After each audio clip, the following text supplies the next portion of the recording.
Okay, we're very pleased to announce that we acquired Justin Verlander in the trade. We're very excited about him. We think he stabilizes our bullpen, our rotation, I'm sorry. And so at the end of the day, we're really fired up. I had a chance to speak to Justin, and he's very excited about coming back. And so, with that, I'll take any questions that you guys may have. You guys can raise your hands. Brian, Chandler, and Curtis. How did the trade come about, just the timeline, and how difficult was this to pull off considering the prospects that you're giving up? Yeah, so the interesting thing is we really didn't know if the Mets were going to be sellers or not. And so we were acquiring, with a lot of different clubs about, who we're going to go with. We were really set on getting some back-end bullpen pieces, some big ones. And then when we found out that, look, the Mets are in sell mode, and so when Verlander became available, we got excited and said, let's get in on this, and we started to work it up through our baseball operations department. Big Chandler, and then Jesus. Dana, you projected multiple times during the deadline that you didn't want to mortgage the farm. You wanted to create sustainable winning, and you didn't want to trade some of your top prospects. That was a pretty big haul to give up. Just, I guess, what changed in kind of the outlook of how you wanted to go about this in the last couple of days? Yeah, a big piece in giving away prospects. We try to avoid giving away prospects in the middle of the field, shortstop, second base, center field, catching. And, we were able to stay away from that, and so the players that we gave up, we really like those players. We think they're big-time major league players. We think they have a chance to be average, everyday players at this level. And so when you can acquire someone like a Justin Verlander, you're going to have to give up something. I mean, he's a Hall of Fame type pitcher. He's got really good stuff. He can post. He's done a good job throughout his entire career. So at the end of the day, you're going to have to give up some players to get good players. And it just so happens we gave up, Gilbert and Clifford. Jesus, Christie, Adam. Dana, what was this process like for you, and what were the last 24 hours like? If you could kind of help take us through those 24 hours. Yeah, it's very difficult because you're talking to multiple teams and you're trying to do the best you can to improve the major league roster. And so at the end of the day, you got these guys down here. They're all about winning, and so you're trying to add these particular pieces. And so when certain guys become available, you just put a full court press on that. And so sometimes your priorities shift.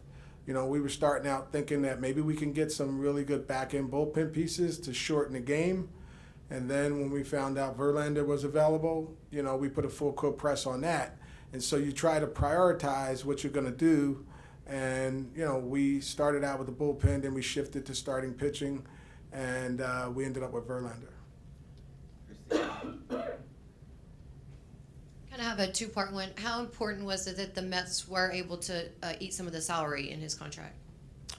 Yeah, it's important. I won't discuss what they took on, but, at the end of the day, we have to make this thing fit for our budget, and we have to do what makes sense in terms of giving up the prospects. And so the fact that they were able to take on some of it, it was enticing.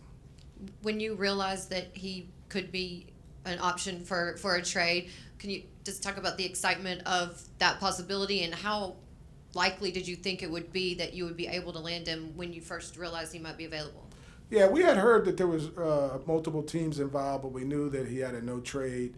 And so, we started to just gather information. And, before you know it, we got down the road. We shifted from a bullpen piece to a starting pitcher, and we were able to get the deal done. Okay, Adam, back to Brian and Chandler and Matt. With some of the moves that were made in the division, especially with Texas, did you feel like there was more urgency to get something big done?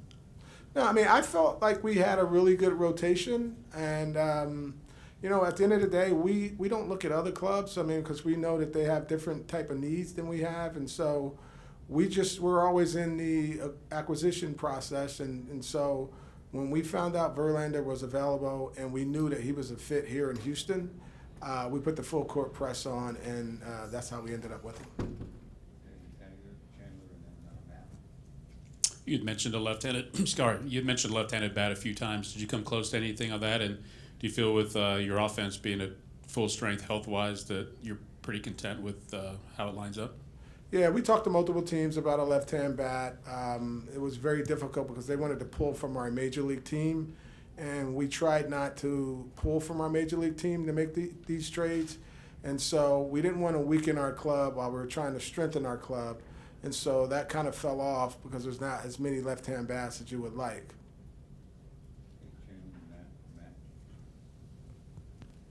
Yeah, with just the players that you gave up and looking at your rotation now, how do you envision the rotation with the addition of Verlander? How do you see the pieces coming together, and how confident do you feel in the ability to cover innings like you said for the second half? Yeah, so the season's a long season, and we're going through the grind portion of our season right now. And so acquiring a Verlander really stabilizes the rotation. And so you get him as part of your rotation. He's a big horse. He fits right in. And, you know, as far as giving up the prospects, as I said before, you know, I mean, we felt like we gave up a first baseman and a right fielder. We feel like these guys are pretty good. But you have to give in order to get, which is part of the process. Adam in the back, and then Vanessa. Dana, realizing that you weren't here for all those years, but the fact that you bring in a guy like Graveman and a guy like Verlander, two pieces who have been in this clubhouse before, who you know will fit, how important is that to all those conversations? Yeah, a big part of winning and success in an organization is creating a culture in the clubhouse. And, you know, for someone who spent time down in the clubhouse, I know how important that is. When a player walks in, it's really good if it's a familiar face and it's a good player that gels well with the other players. And so that was a big deal when we went out and got Graveman, and we felt Graveman was a pretty good piece. And then when we talked about Verlander, we knew, of course, he had been here as well, and he fit right in this rotation. And so it made it a little bit more easier. So my question is kind of similar. When you hear guys like Alex Bregman and Maldi and all of them talking about how much he means to them, how much does that boost in culture mean at this point in the season when y'all are so close? Yeah, familiar faces are important. I mean, there's a lot of high fives and brotherhood that you establish with players because you're around these guys even more than your family. And so when you get these familiar faces coming into your clubhouse, I think it creates a great vibe. And so I think the guys are fired up.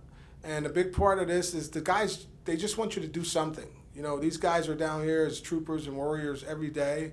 And so when you add pieces to the club, I think they get excited about it. Even when it's not a familiar face, but when it's a familiar face, it's like icing on the cake.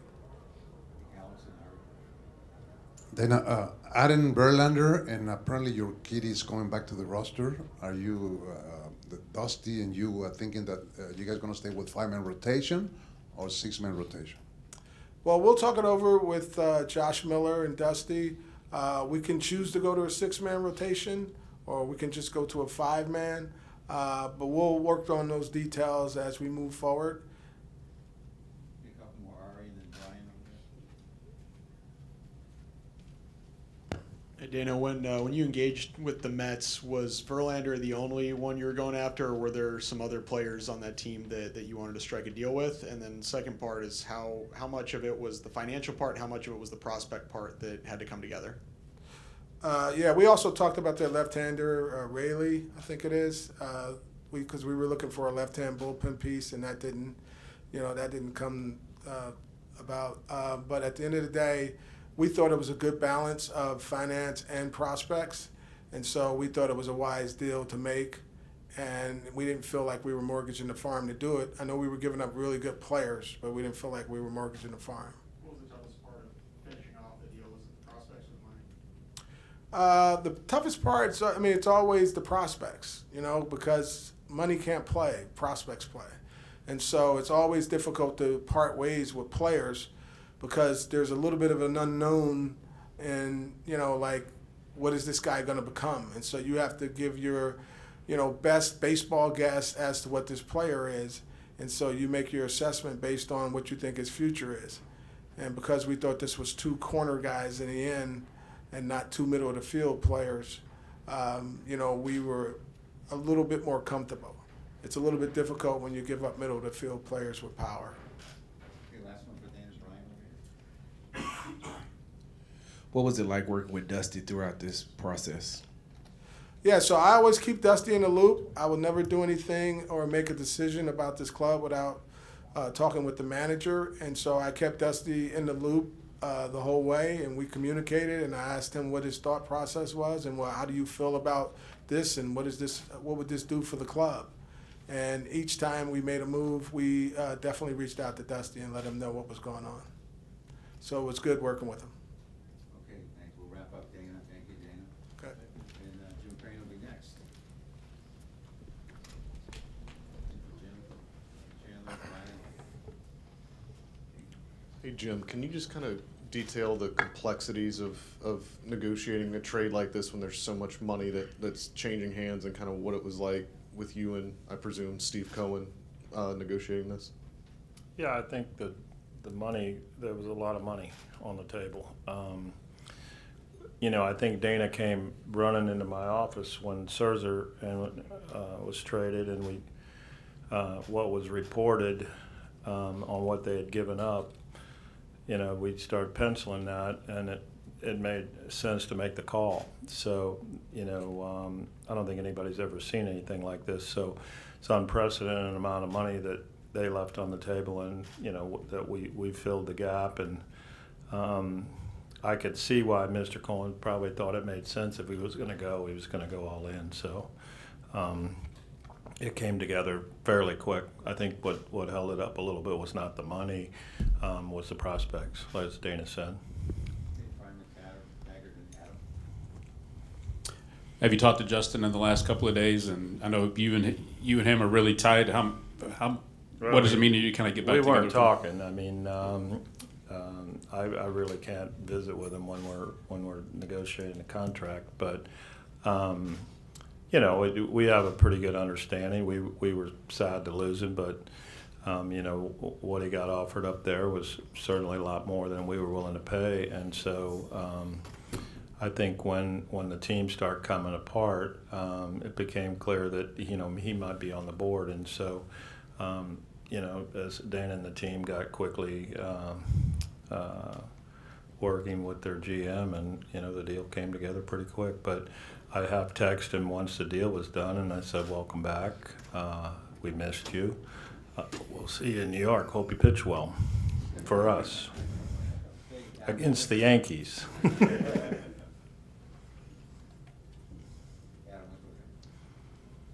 Jim, without getting too much into your conversations back left, Dusty said you made him a promise that this team would be improved, and he was grateful that you kept the promise. What did you see, and can you kind of detail the urgency that you saw in needing to improve a club that is just a half game out? Well, as Dana said, the market was really tight. I mean, just over the weekend, San Diego was more than likely a seller, and then they became a buyer today. I mean, I don't think anybody expected that. And we had interest in a couple of their pitchers, both a starter and a reliever. Of course, they never won on the board, so it was a tight market. There wasn't a lot available, and a lot of teams were looking for pitching. And I think probably Justin having a no trade clause might have factored into this deal. I haven't had a chance to talk to him about it, but he could have picked the team or vetoed the team he wanted to go to, and so I don't know that they ever put him on the board knowing that was might have to happen like that. So there's a lot of stuff I don't know yet because it's happened so fast, but we'll find out. Another question for Jim?